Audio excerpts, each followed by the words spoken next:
예, 애굽에서 나온 이스라엘 백성이 간 행로를 보면은 애굽 고센 땅을 출발해서 홍해를 건너서 시내산이 있는 곳까지 약 3개월의 여정을 갔다고 그랬죠. 그리고 시내산에 도착을 해서 두 가지를 했다고 했습니다. 그 두 가지가 뭐였죠? 시내산에서 이스라엘 백성이 거의 1년 가까이 머물면서 두 가지 일을 했다고 그랬어요. 첫 번째는 율법을 받은 것이라고 그랬죠. 모세가 시내산에 올라가서 율법을 받은 것이다. 그 율법은 하나님 백성의 삶의 원리요, 삶의 지침이라고 말씀드렸어요. 그래서 우리 예수 그리스도를 믿는 사람들은 예수 믿고 천당 가는 것이 다가 아니고 구원받은 이후에 하나님의 말씀을 따라서 거룩한 삶을 살기 위해서 하나님의 말씀의 원리대로 우리 삶을 바꿔가야 된다고 말씀드렸어요. 이제 하나님 백성이 애굽의 법으로 살아도 안 되고 가나안 땅의 법으로 살아도 안 돼요. 하나님의 법으로 살아야 됩니다. 그 하나님 말씀이 우리 삶의 규칙이 되고 원리가 될 때 우리는 비로소 하나님 자녀 수준의 거룩한 삶에 이르게 되는 것입니다. 그런데 오늘날 우리 교인들은 예수님 믿고 천국 간 자격은 얻어놨는데 실제 삶은 애니멀 수준에 머무르는 사람들이 많이 있다는 거죠. 그 왜 그렇습니까? 하나님의 말씀을 삶의 원리로 채택하지 않았기 때문에 그런 거예요. 이건 대단히 중요한 것입니다. 그리고 또 한 가지 시내산에서 하나님이 이스라엘 백성에게 주신 선물은 뭐라 그랬어요? 성막이라고 말씀드렸죠. 그래서 하나님의 법을 주신 반면에 또 하나님께서 하나님께로 나아가는 성막을 선물로 주셨다.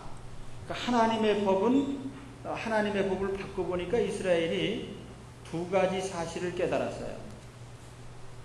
하나는 우리가 도저히 하나님의 법대로 살지 않은 다 마땅히 죽어 마땅한 죄인들이구나 하는 걸 알았다는 거예요. 하나님의 법을 보니까 도대체 자기들이 하나님 법대로 산 게 없어요. 그러니까 우리는 죽일 놈이구나 하는 걸 깨달은 것이 하나예요. 또 한 가지는 우리가 하나님이 원하는 수준의 거룩한 삶을 살려면 우리는 정말 힘들게 애써서 하나님의 원하시는 거룩에 도달해야 되겠다는 것을 알게 된 겁니다. 그런데 그 순간에 이스라엘 백성들을 보면은 너무너무 낮은 수준의 사람들이에요. 이 참 죄 많고 허물이 많고 부족한 사람이 어떻게 하나님을 날마다 대면할 수 있겠느냐. 그래서 하나님께서 주신 것이 뭐예요? 성막이라 그랬어요. 성막은 죄인이 하나님께로 가는 통로입니다. 죄인이 어떻게 하나님께로 가는 하나님을 대면하고 만날 수 있느냐. 이걸 이제 하나님이 열어주신 것이 성막이라는 거예요. 그 성막이 왜 죄인이 하나님께로 가는 통로이냐. 그걸 이제 오늘 성막에 대한 계략을 말씀드리겠습니다. 성막은 자세하게 한 부분을 다 설명하려면 이것은 굉장히 시간이 많이 걸리기 때문에 우리는 그 성막의 대략적인 것만 말씀을 드리려고 합니다. 자, 한 시간에 성막을 다 얘기하려니까 이제 전체적인 그 성막의 구조나 이런 것들을 설명할 수밖에 없어요. 보입니까 이게? 성막은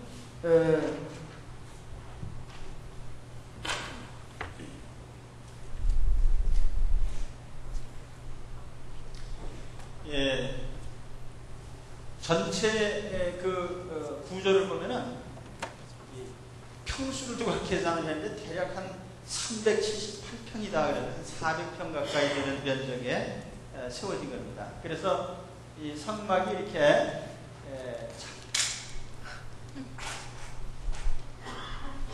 장방형으로 돼 있어요. 이렇게.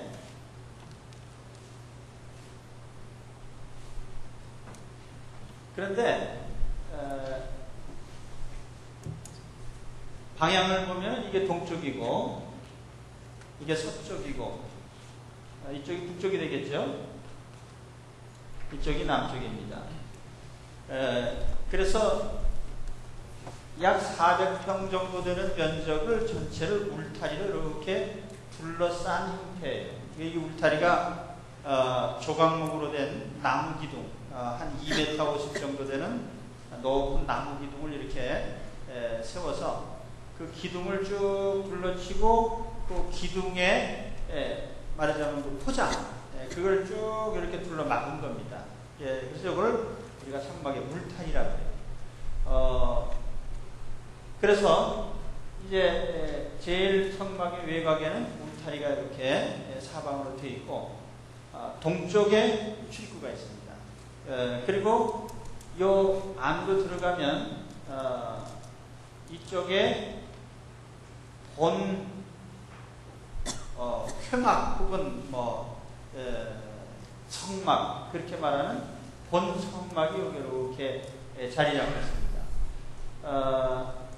그리고 이건 크질 않아요. 이 규모가 이제 어느 정도라고 할까요? 하여튼 이 전체가 한 400평 되니까 그 안에 이렇게 돼 있고, 이것은 다시 이렇게 정방형의 지성소하고 성소로 이렇게 구분이 됩니다. 그래서 여기도 역시 문은 이쪽에 동쪽으로 나 있고, 이 휘장은 항상 가려져 있습니다. 그리고 이 마당에는 뭐가 있냐면은 문으로 들어가서 제일 앞에 번제단이 있어요. 번제단. 제물을 태우는 것이죠. 여기서 조금 더 들어가면은 물두멍이라고 하는 큰 물통이 있습니다. 그래서 죄인이 하나님께로 가는 과정이 일리 들어가서 번제단에 희생제물을 바쳐서 속죄를 하고 다시 또 여기서 더러워진 손을 씻고 이 성소로 들어갑니다. 성소 동쪽 문을 향해서 여기도 역시 휘장이 있는데 들어가면 이 성소 안에 세 개의 중요한 물건이 놓여 있어요. 정면에는 분향단, 향을 피우는 금으로 만든 금향단이 놓여 있고요. 또 북쪽에는 진설병상, 그러니까 그 12덩어리의 떡을 두 줄로 쌓아놓은 그런 진설병상이 여기에 놓여 있고, 이 남쪽에는 황금 등대, 7가지의 그 등불이 켜져 있는 황금 등대가 여기에 놓여 있습니다. 그래서 이 분향을 하고 그 다음에 이 지성소의 휘장, 이렇게 늘어진 휘장을 이제 거쳐서 지성소로 들어가는데, 지성소에는 뭐가 놓여 있느냐면은 법궤가 놓여 있어요. 법궤. 법궤 아시죠? 모세의 계명의 돌판이 들어있는 법궤가 여기에 놓여 있습니다. 법궤의 뚜껑은 금으로 되어 있고 그 위에 케루빔, 그룹이라고 하는 천사의 형상이 날개를 펴고 있는 형상으로 이 법궤 위에 있습니다. 여기 각각의 모양들이 있다 제가 그림으로 보여드리겠습니다. 전체 구조가 이렇다는 걸 아시라는 거예요. 그래서 보시면은 죄인이 하나님께로 어떻게 나갑니까? 번제단에 희생제물 드리고 물두멍에서 손을 씻고 또 이 안에 들어가서 여기 진설병 상이 있고 황금 등대가 있고 분향단에 분향하고, 그리고 이제 이 휘장을 통과해서 지성소, 이 법궤 위에 뚜껑을 우리가 시은좌라고 해요. 속죄소 혹은 시은좌. 영어로는 mercy seat라고 합니다. 그 자비의 자리라고 그렇게 이제 그래서 시은좌 그렇게 하거나 혹은 속죄소라고 이렇게 표현하기도 하는데요. 이곳에 하나님이 임재하시는 거예요. 하나님을 만날 때는 제 대제사장이 여기에 들어가서 만나는 겁니다. 그것도 아무 때나 만나는 것이 1년에 한 번. 대속죄제일날 7월 10일날인가요? 예, 딱 한 번밖에 못 들어요. 우리가 얼마나 하나님을 대면하는 것이 힘든가. 죄인이 하나님께 나갈 수 없는 거예요. 그런데 하나님이 나오도록 통로를 열어주신 거죠. 그런데 여기에 이런 구조가 왜 나오느냐?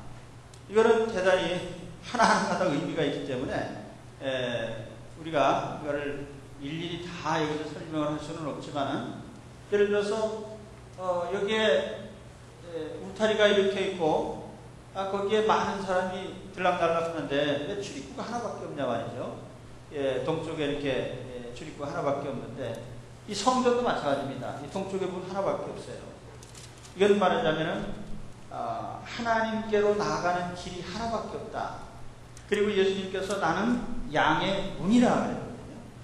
하나님께로 나아가는 모든 양들의 문, 예수 그리스도를 통해서만이 우리는 하나님께로 나아갈 수가 있습니다. 다른 문은 다 폐쇄되어 있죠. 그리스도를 통해서 나아가게 되는. 그래서 사실은 이 모든 하나하나가 다 예수님과 관련이 된 겁니다. 이 선물들은. 그래서 그것을 이제 다시 이제 말씀드리겠고요. 이러한 성막이 위치한 곳은 이스라엘 백성들의 한 복판입니다.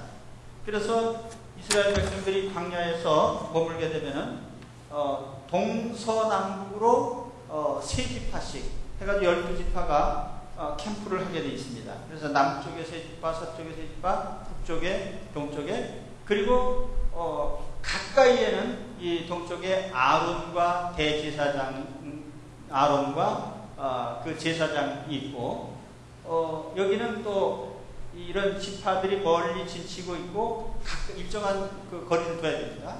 가까이에는 누가 있냐면 레위 지파가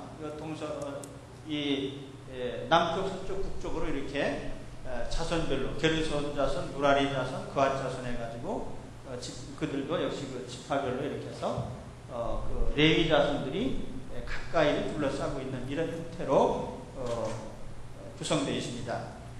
그러면 이 성막의 구조를 대략 제가 말씀드렸어요.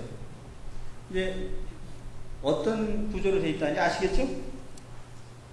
위치만 제가 말씀드린 거예요. 그러면 이제 하나하나가 뭔지는 지금 이제 그림으로 말씀드리겠어요. 여기 지금 보시면은 이게 잘 보입니까? 이 흐리멍텅한데 보여요?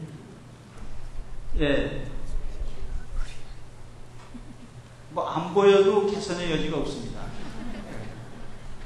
이게 지금 제일 밖에 이렇게 보면은 울타리가 이렇게 둘러싸여 있죠?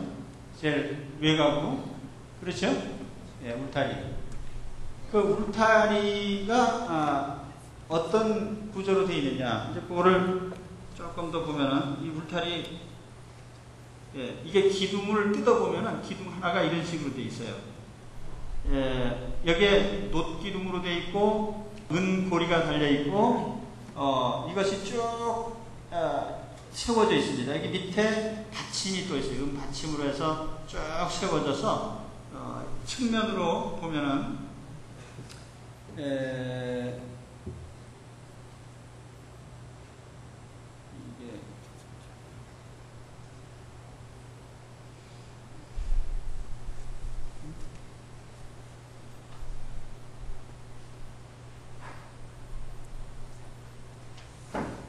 이게 어떻게 될까요?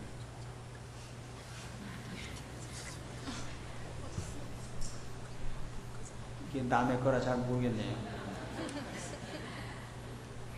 이거 어디 갔죠?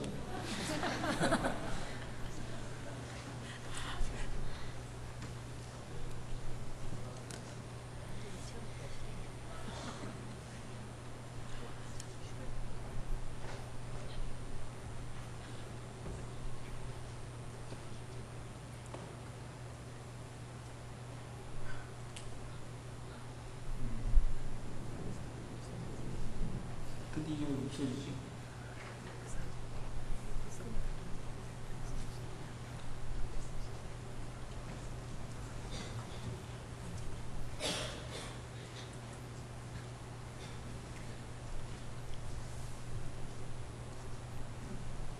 예, 이 울타리 모양 보이죠?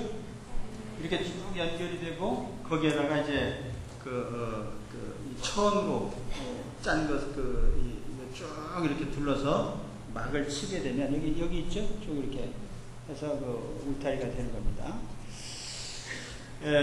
그리고 자, 문은 이렇게 정면에서 보면은 이 앞에 이렇게 아주 정교하게 짠 이런 그 컬러풀한 천으로 이렇게 되어 있어요. 이 뒤에 있는 거는 이제 그 밖에서 바라본 정면의 그 성막의 모습이고요.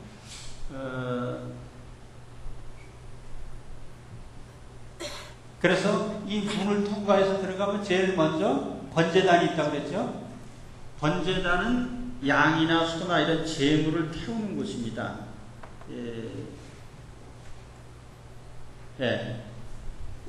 이게 이제 사방으로 한 2m가 넘죠. 2m가 약간 넘는 그런 크기인데, 이 조각목이라는 나무에 놋을 씌워서, 그리고 이 가운데는 놋으로 만든 그물이 있습니다. 그러니까 이 큰 번제단에 이 가운데다가 제물을 놓고 이제 제물을 태우는 거예요. 예, 그것이 이제 이 번제단입니다. 그 번제단은 무엇을 의미하냐면은 예수 그리스도의 십자가에서 희생하신 그 예수 그리스도의 희생의 장소예요. 그 저기 바쳐지는 제물은 예수님을 상징하는 것입니다. 그러니까 어떤 죄인도 예수님의 속죄를 통하지 않고는 하나님께로 접근할 수가 없는 거예요. 예수님의 십자가의 속죄가 첫째입니다. 그래서 모든 사람은 하나님 앞으로 나갈 때에 제일 먼저 예수 그리스도의 십자가의 속죄를 반드시 받고 하나님께 나가도록 되어 있습니다. 그러니까 번제단의 희생을 통과하지 않고 하나님께로 가는 경우는 없다는 거예요. 그래서 히브리서에 보면은 피 흘림이 없은즉 사함이 없다, 그런 말씀이 있습니다. 모든 죄는 반드시 예수님의 십자가의 보혈을 통해서 속죄를 받고 하나님께로 나가게 되는 거예요. 이 번제단을 통과해서 그 다음으로 가면은 물두멍이라는 게 있습니다. 이 물두멍은 큰 물통인데 이게 뭐 하는 곳이냐? 이 물두멍은 번제단에서 속죄를 받은 사람이 제사장들이 이제 희생 의식을 거행을 하면서 그 사이에 더럽혀진 수족을 씻는 곳입니다. 그러니까 이거는 이제 상징적으로 말하면 우리가 예수님을 통해서 속죄받은 우리 성도들이 날마다 죄를 짓는 가운데 우리가 늘 주님 앞에 자백하고 회개하는 것과 같은 거예요. 그래서 우리가 예수님 믿고 용서받은 사람들이지만 우리가 날마다의 모든 죄를 항상 이렇게 물두멍에 손을 씻듯이 죄를 씻고 그리고 하나님 앞으로 나가야 되는 것입니다. 그러니까 하나님 앞에 나가는 자는 언제든지 항상 자기 죄를 항상 해결을 하고 나가야 된다는 거예요.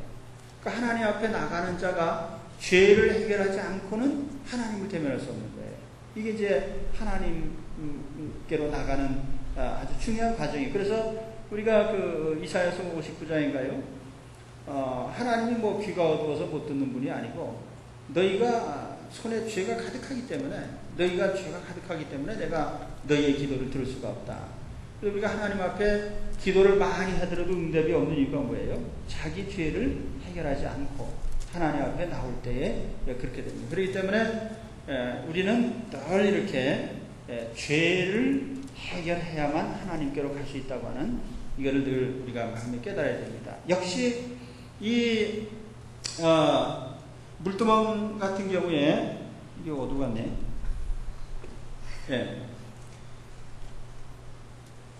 이 물두멍도 역시 예수님의 십자가의 은혜를 상징하는 거예요. 이 번제단에서는 우리가 현재와 과거의 후와 미래의 모든 죄를 우리가 용서를 이미 받고 하나님의 자녀가 되었지만 날마다 일과적인 우리 죄악 가운데 우리는 항상 자백하고 손을 씻듯이 우리의 죄를 항상 청산을 해야 된다는 겁니다. 그러면 예를 들어서 번제단에서 이렇게 희생제물을 바친 사람이 이 성소로 들어가기 전에 그 사이에 어떤 불결해지고 더럽혀진 것을 물두멍에 씻지 않고 가면 어떻게 되냐? 그러면 죽임을 당하는 거예요. 그러니까 하나님 앞에 나갈 수 없다 그 말이죠. 그러니까 우리가 이러한 그 속죄의 과정을 항상 염두에 된다. 우리가 만일 지금 신약 시대에 예수님의 은혜를 받고 사니까 이렇게 다 멀쩡하시지, 구약 시대 같았으면 살 사람이 하나도 없다니까요.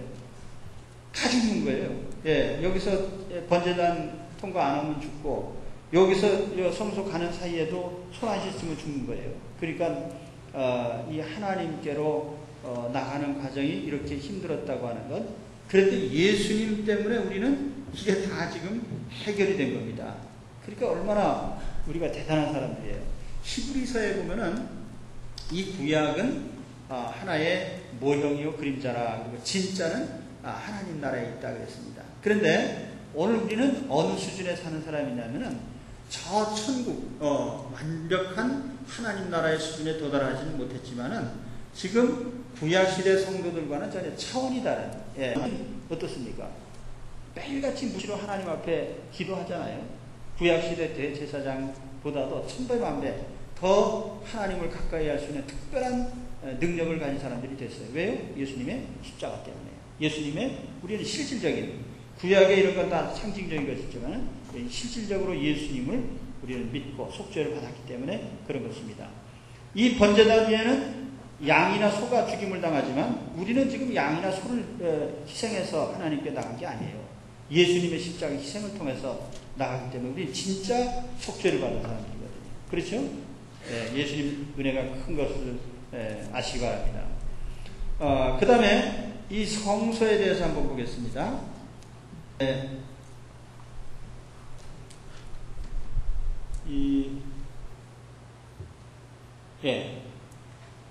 이 성막, 여기에 이제 번제단에서 지금 제물 태우는 장면입니다. 연기가 나죠.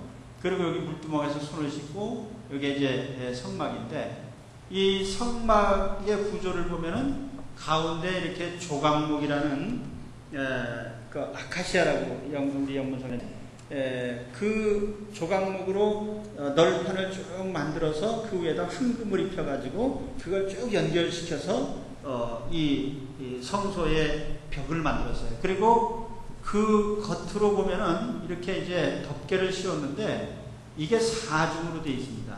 제일 겉에는 해달의 가죽이라는, 그래서 이게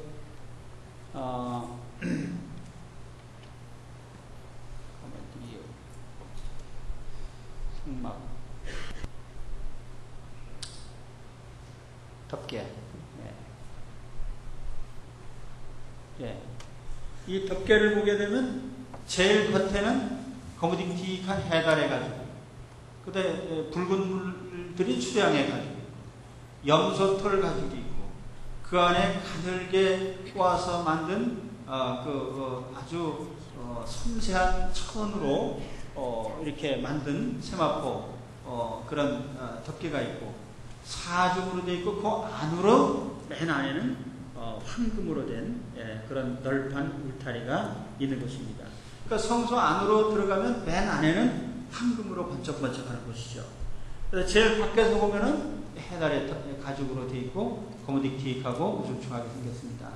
그래서 이 성막은 전체적인 구조로 보면은 겉에서 보면은요 이게 뭐 별거 아니에요.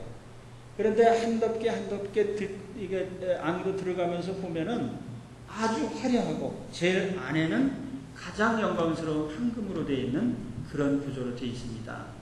그래서 이것은 마치 예수 그리스도, 여기에 이제 덮여 있는 이런 덮개나 밖에서 보이는 이런 것은 예수님의 인성, 말하자면 예수님의 외모로 나타난 모습은 이사야서 53장에 있는 것처럼 우리가 보기에 흠모할 만한 것이 없고 모양이 보잘것없다 그 말이에요. 그렇죠?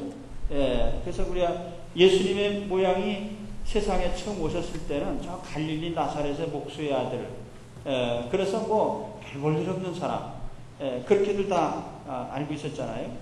그런데 예수님의 내면에 보면은 영광스러운 신성이 들어있어요. 하나님의 아들로서.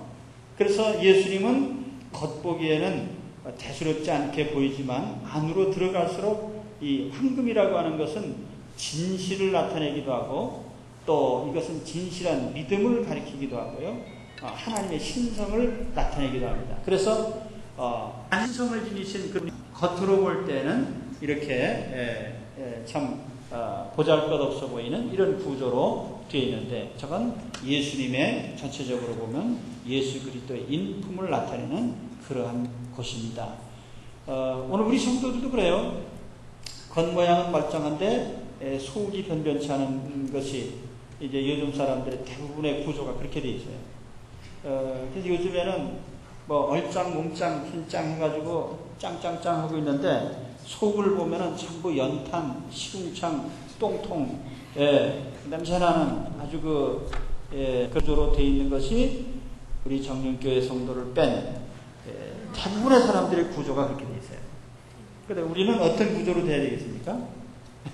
성막의 구조처럼 예수님의 인품을 드러내는. 그래서 안으로 들어갈수록 거룩하고 아주 진실하고 하나님의 성품을 닮은 그런 모습으로 안에는 장식되어 있고 겉으로는 아주 겸손해가지고 겉으로 볼 땐 보잘것없지만 그런 성도들이 되시기 바랍니다.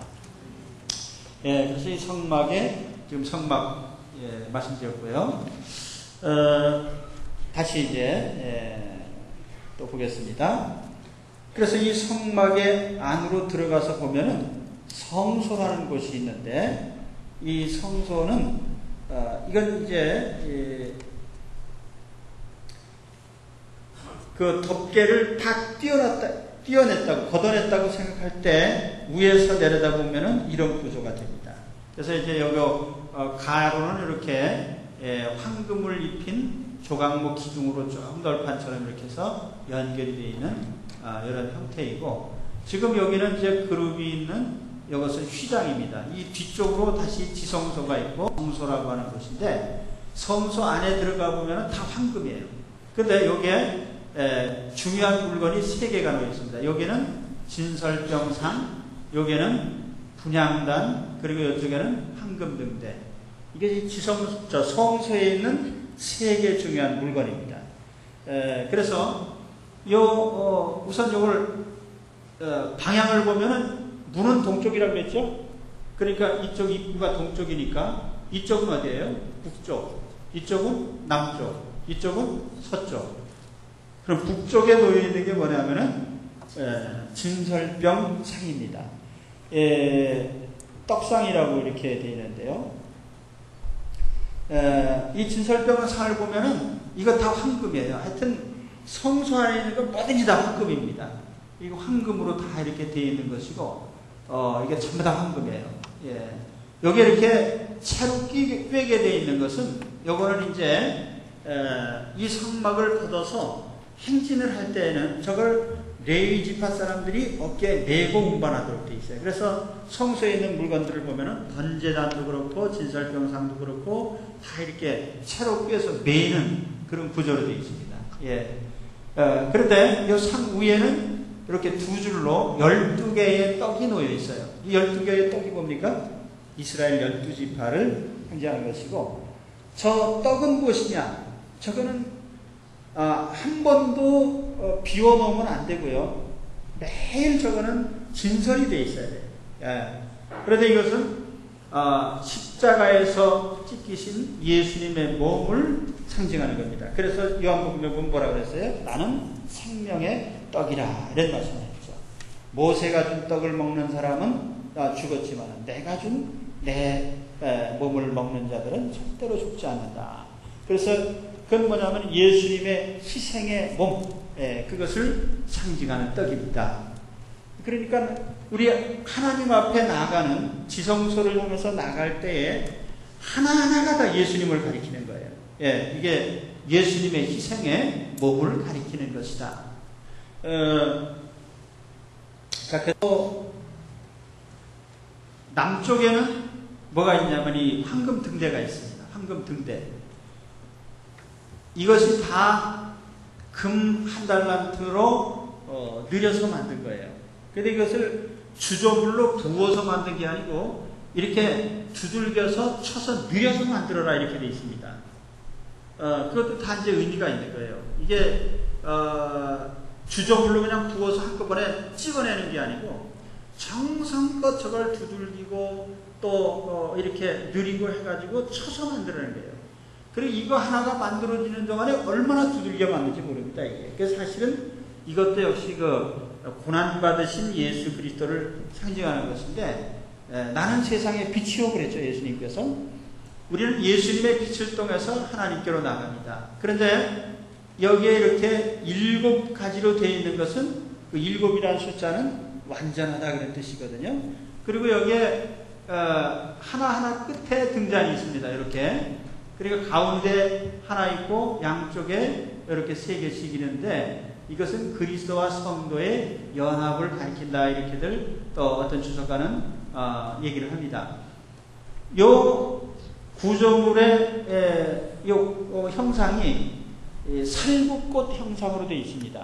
그래서 이게 살구나무예요. 살구나무, 살구꽃. 왜 저게 살구꽃이냐?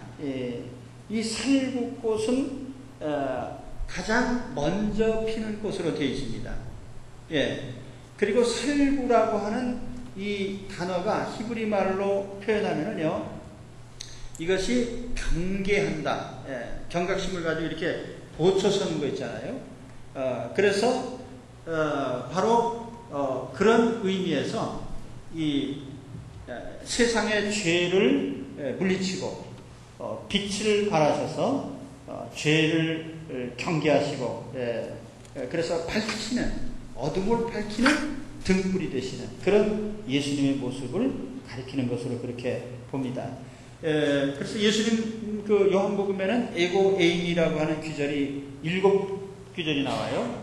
나는 무엇이다. I am 영어로 하면은 에고 에임이. 그런데 여기에 그 나는 무엇이다 라고 하는 그 7 표현 가운데 아까 나는 양의 문이다 라고 하는 표현도 있었고 나는 세상의 빛이라 하는 말씀을 했어요. 그래서 바로 이 황금 등대가 빛 되시는 예수 그리스도를 가리키는 것으로 봅니다. 그리고 또 한 가지는 이 성소 안에 전면에 보면은 뭐가 있냐면은 요 안에 분향단이 있어요. 분향단. 분향단은 문자 그대로 향을 피우는 곳입니다.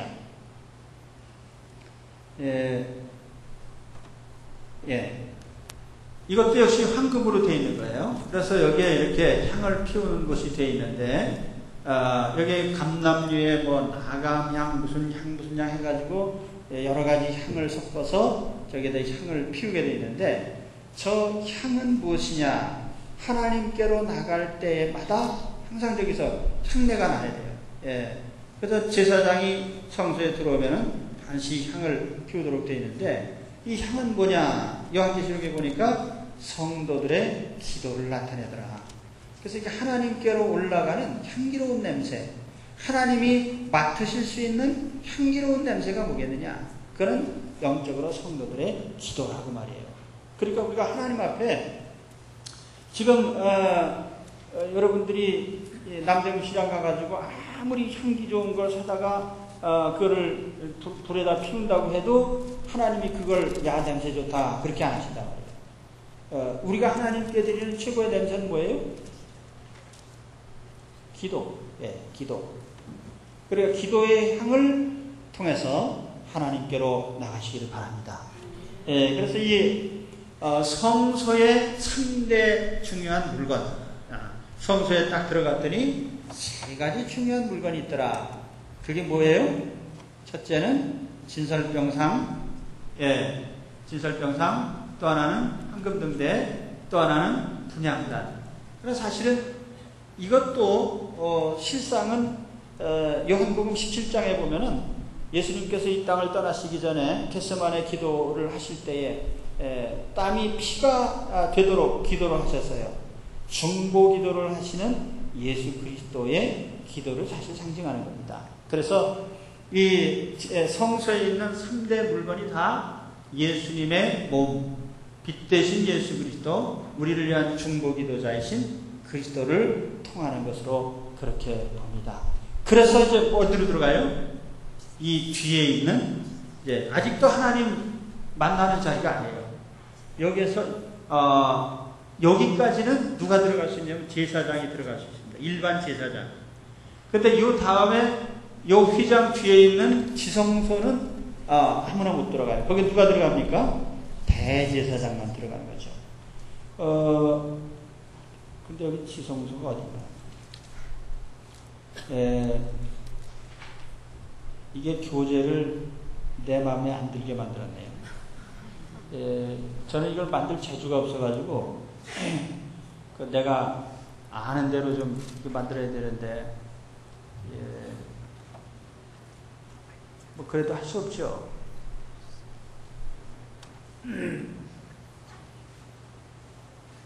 예.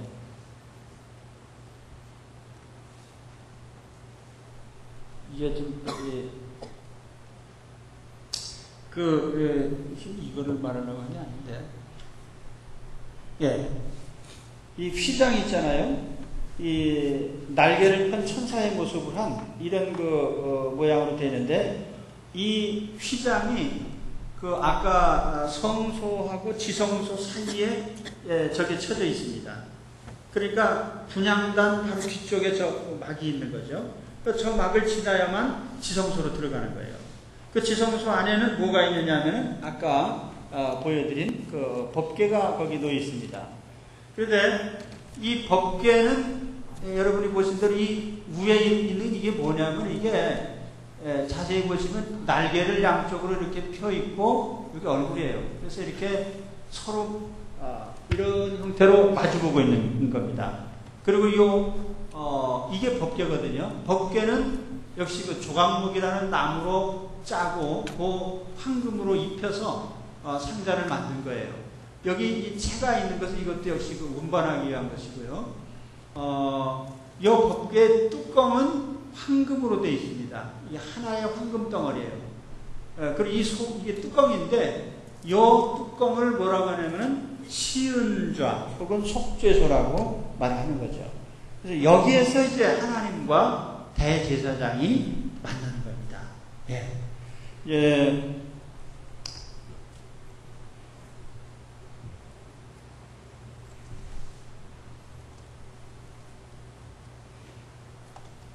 그런데 이제 하나님께서 이 성막 전체를 이렇게 구조를 보면 여기에 예수님의 십자가의 희생, 또 우리의 죄를 용서하시는 예수님의 그런 날마다의 은총, 또 예수님의 그런 겉으로 볼 때는 보잘것없어 보이지만은 안으로 들어갈수록 존귀하신 예수님의 품성, 또 그 안으로 들어가면 성소에 있는 생명의 떡이신 예수님, 세상에 빛이신 그리스도, 우리를 위해서 중보기도 하시는 예수님의 그런 제사장적인 모습, 이런 것들이 다 하나하나가 예수님을 나타내는 물건들입니다. 그래서 성막은 전체가 다 예수님을 나타내는 거예요. 다시 말하면 예수님을 통하지 않고는 아무도 하나님을 만날 수 없다는 겁니다.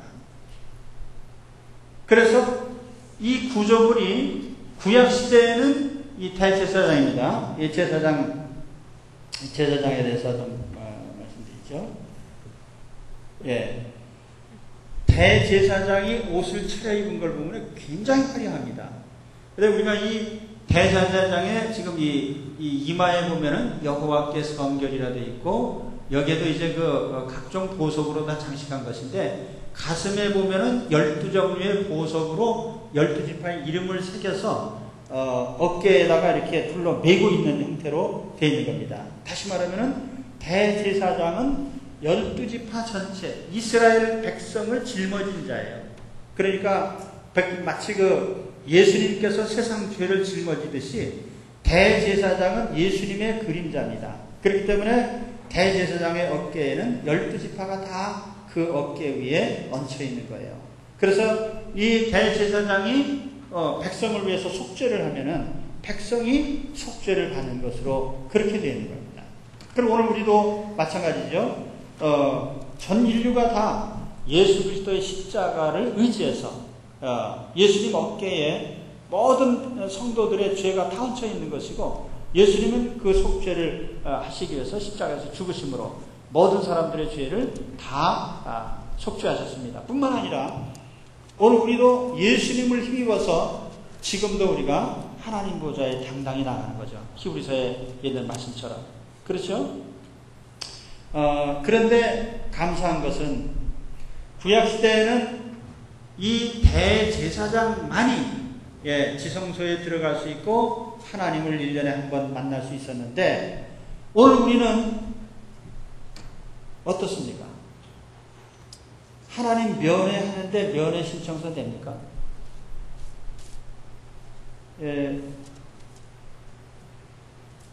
어떻게 하나요? 저 어제 가정 예배 드리는데 하나님 면회 신청서 내지도 않고 그냥 하나님께 바로 감사합니다, 우리에게 임재하신 하나님 감사합니다, 그리고 경배를 드렸거든요. 이런 불경죄가 어디 있어요? 그런데 우리는 불경죄가 아니에요. 하나님의 예수님의 속죄를 통해서 완벽한 자로 하나님이 인정하시기 때문에 언제나 우리를 하나님이 대면하시고 만나주시는 겁니다. 그러니까 우리가 구약시대를 보면은 지금 신약시대 우리는 구약시대 대제사장도 언감생심 누리지 못한 특권을 우리가 누리고 있는 거예요. 그 히브리서에 우리를 뭐라고 해요? 왕같은 제사장이다, 그렇게 말씀을 합니다. 오늘 우리가 이런 큰 은혜를 입은 사람이에요. 하나님 앞에 나가는. 그렇죠? 그래서 우리는 무시로 하나님 앞에 면회 시간 제한도 없어요. 밤중에도 좋고 낮에도 좋고 아무 때나 언제나 우리는 하나님과 함께합니다.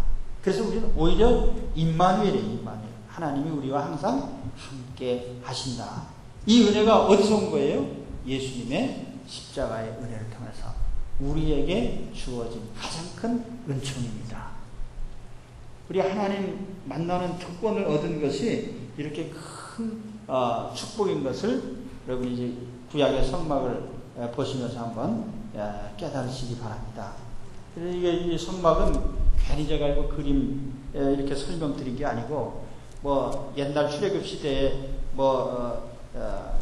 제사장이 얼마나 무슨 위대했는지 뭐 이걸 얘기하려고 하는 게 아니고, 하나님께로 나가는 것이 얼마나 힘든 것인가. 그런데 우리 이렇게 아무 때나 하나님을 만날 수 있는 특권을 어떻게 우리가 이렇게 받을 수가 있습니까? 그게 다 예수님 때문이다. 그래서 이 성막의 모든 것은 다 예수 그리스도를 나타내는 것임을 말씀드렸습니다. 사실은 이 대제사장도 이 대제사장 직분 자체가 예수님을 가리키는 거예요. 예수님의 이름이 뭡니까? 예수 그리스도. 예수라는 이름은 퍼스널한 이름이지만은 그리스도라는 이름은 공적인 이름이에요. 그 그리스도라는 말은 메시아라는 뜻입니다. 히브리 말로 하면 메시아, 헬라어로 하면 그리스도. 그리스도라는 말은 뭐냐면 기름 부음을 받았다, 그런 뜻입니다. 구약 시대에 중요한 직분을 임명할 때 기름을 부었어요.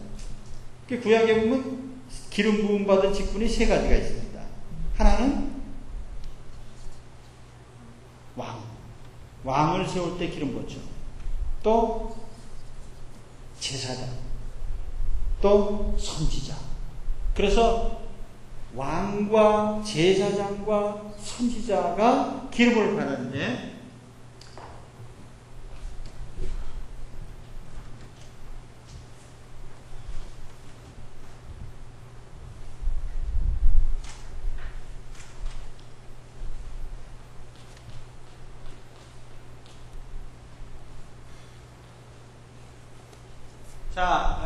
우리가 구약적인 표현으로 하면은요, 죄인이 하나님께 직접 대면할 수가 없어요. 그래서 항상 대리자가 필요합니다. 그래서 하나님께 뭔가 기도할 일이 있을 때는 직접 말할 수가 없는 거예요. 그럼 다 누구한테 얘기해야 돼요? 제사장한테 얘기를 해야 되는데, 그래서 죄인이 하나님께 무엇을 아를 때, 어떻게 해야 됩니까? 제사장이라는 직분이 이 이스라엘 백성들을 대신해서 하나님께로 나가는 길을 열어놓는, 그게 제사장이에요. 그러니까 우리가 아까 그 제사장 그림, 이 제사장이요, 죄인이 하나님께로 나가는 통로입니다. 아까 성막 제사가 하나님께로 나가는 구조적인 통로라고 하면은, 거기에서 그 하나님께로 나가도록 인도하는 역할을 하는 사람이 누구냐면은 대제사장이에요. 그러니까 이 제사장은 죄인이 하나님께로 나가는 길을 안내하는 그런 통로입니다. 그런데 반대로 하나님께서도 죄인들에게 직접적으로 말씀하시질 않았어요. 하나님은 하나님의 또 죄인을 향한 대리자를, 하나님의 메시지를 전하는 대리자를 세운 겁니다. 그게 누구예요? 선지자죠.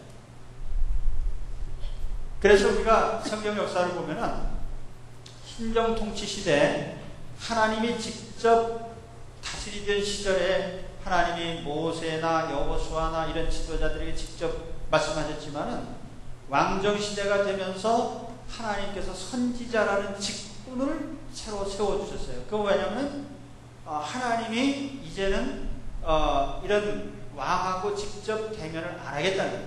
그래서 하나님께서 보면은 이 선지자, 하나님 편의 뜻을 전하는, 그리고 죄인 편에서 하나님께로 나가는 이 두 가지 통로가 제사장과 선지자입니다. 그런데 예수님은 어디에 서 계십니까? 하나님과 죄인 사이의 중보자세요. 그래서 예수님이 가진 직책 중에 가장 중요한 직책이 뭐예요? 죄인을 하나님께로 나갈 수 있도록 길을 여는 제사장적인 직책과 하나님의 계시를 죄인들에게 전달하는 선지자적인 직책이 예수님에게 있는 겁니다. 그래서 예수님이 메시아가 된 거예요. 기름 부음을 받은 자, 그런 뜻입니다. 여기에다가 예수님은 한 가지 더 중요한, 예수님은 하나님 나라의 영원한 왕이십니다. 그리스도 왕국의 왕이시죠.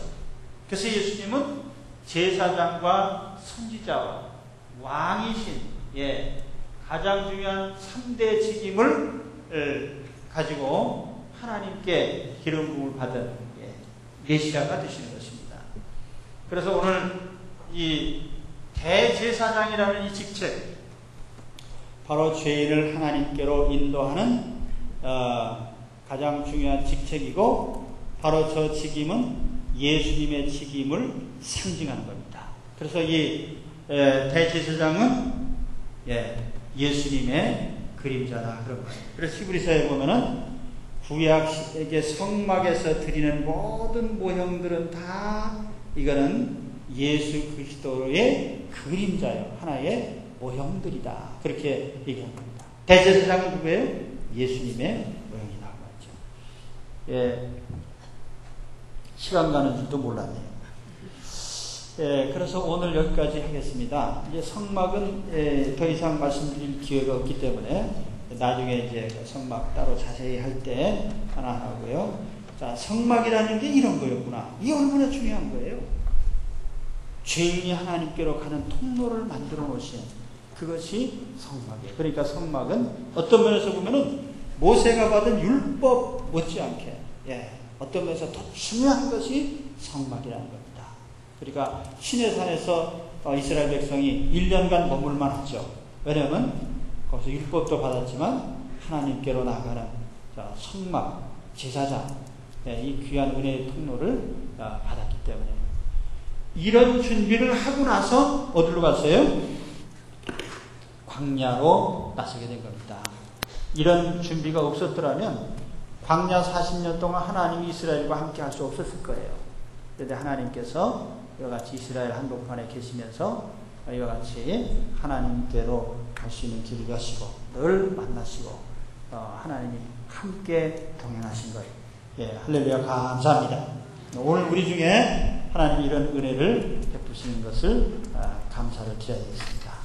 예, 오늘 우리는 예수님을 통해서 무시로 하나님을 만나니까 구약시대 성도들에게 견줄 바가 아니죠. 자, 다음 시간에는 레위기를 하겠는데, 이 레위기는 내용이 좀 읽어보셔야 알 수 있는 내용이에요. 그러니까 다음 시간에 그 레위기의 초반부 1장에서 한 7장 정도까지 읽으시면은 거기에 5대 제사가 나옵니다. 그러니까 한번 읽어보시고 말씀을 들으시기 바랍니다. 예. 꼭 읽으세요. 레위기 1장에서 7장 정도까지 적어도 읽으셔야 이게 무슨 제사가 뭔지 이게 좀 이해가 갈 겁니다. 자, 우리 한번 기도하겠습니다.